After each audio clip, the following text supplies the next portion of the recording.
Good morning. As you can see, the sun is out, and that's the good news.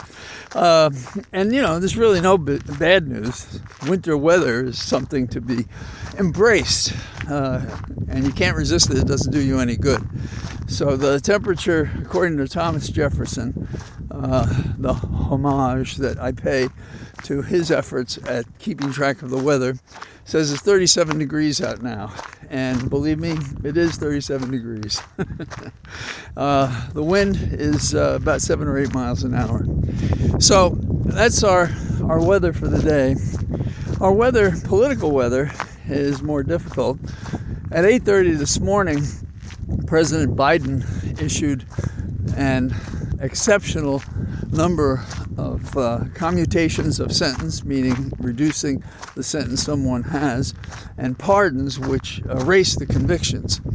This is as a result of Trump's tsunami of suffering. That is what we anticipate as a result of what he said, and how in the past, when he said ridiculous and terrible things, he's meant it and done it. And what he's saying, he's going to give pardon to those, basically the insurrectionists, who are convicted of various crimes committed on Trump's behalf to help him overturn an election wrongly, unlawfully, unconstitutionally, that every court had said was not exposed to fraud, was not exposed to any wrongdoing in the election of Biden. But Trump continued to tell this lie, and will again shortly. In fact, he said that on the first day that he's sworn in, within probably moments after the inauguration, he's going to do just that. He's also going to prosecute those who disagree with him or were involved in his prosecution in D.C. and Florida. And that's an interesting point, because what he's directing himself against is the special counsel Smith. And while I've been critical of him retreating from the field of battle, I do not think under any circumstances that disagreement and that criticism has anything to do with prosecuting him. Nevertheless, that's what Trump plans to do. Now, Trump would probably also have been glad to hound Biden by grinding away at Hunter, his son. And so that prompted, rightly so, the pardon that President granted to his son.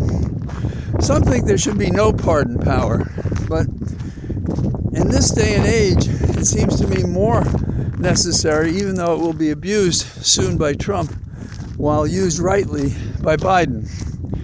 The pardon power is a release, a corrective to a system that fails. Unfortunately, our system was broken before Trump and has only been further compromised by the disregard for law, constitution, rules, decorum, content, ability, and the notion that it should be equal justice for all. Now, I am a believer that when clemency or pardons are used, that they cure the defects in the system that hopefully are few and far between. But that's just not the case in America. Some would say it's never been true if you're a person of color or if you fit into certain groupings, and that's true. And we also have prosecutions that are based on junk science, but we're not going to get into that today. We have a flawed political and judicial system, and pardons are a way to correct that when used responsibly. Biden, I believe, is using them responsibly. Trump, not so. Years ago, I had a case in which I'd been through the courts. I could only get one judge who would agree to overturn a prosecution against a pain patient who legitimately had pain. His legs burned like on fire or like in an oven if he didn't have the pain medication. And when he was convicted, because of the fact that they claimed the prescriptions he had were not valid, and therefore he possessed wrongly pain medication he shouldn't have had, And then they added mandatory minimums, giving him a 25-year sentence. Ironically, I decided that the courts would not help, and I took the long shot and sought clemency from the governor and the cabinet. The governor eliminated the entire conviction on the spot in our argument. There was no way that was going to happen with any other avenue in the judicial system. That's what a pardon does.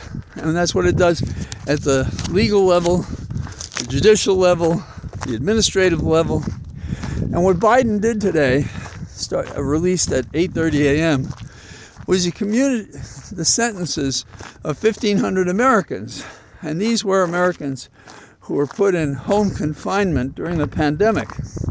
Now, some Republicans wanted to force these who were spending their sentence at home confinement, wanted to put them back in prison.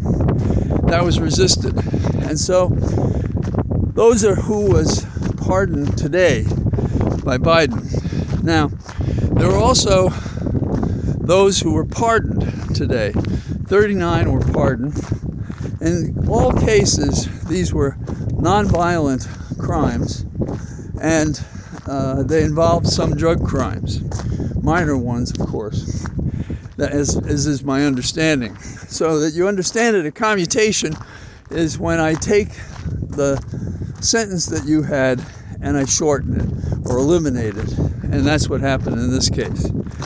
The pardon means that we eliminate the conviction entirely. What can we expect next?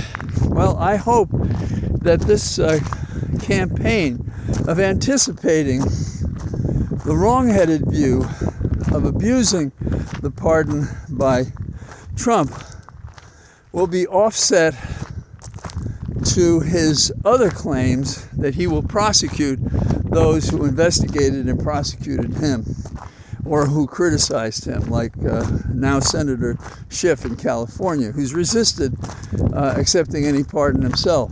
And I disagree with that, not because I suspect that he's done anything wrong. I think we should use the legitimate and legal tools we have to anticipate the abuse by Trump. And as for Special Counsel Smith, though I may disagree with him and think he should stay on the job and fight it, that's different than my view of what he's done, that he's done anything wrong, in the sense that it should be subject to prosecution. And that's true of the others that Trump has identified. And so, like a potentate, a huge, fat, stupid-ass potentate, that's what he hopes to do. So those are my observations today. The truth is, it feels pretty good out in the sun, and has. And so I hope to be out on the road again tomorrow. But in the meantime, I say goodbye to you from my cathedral of trees. All the best. Bye-bye.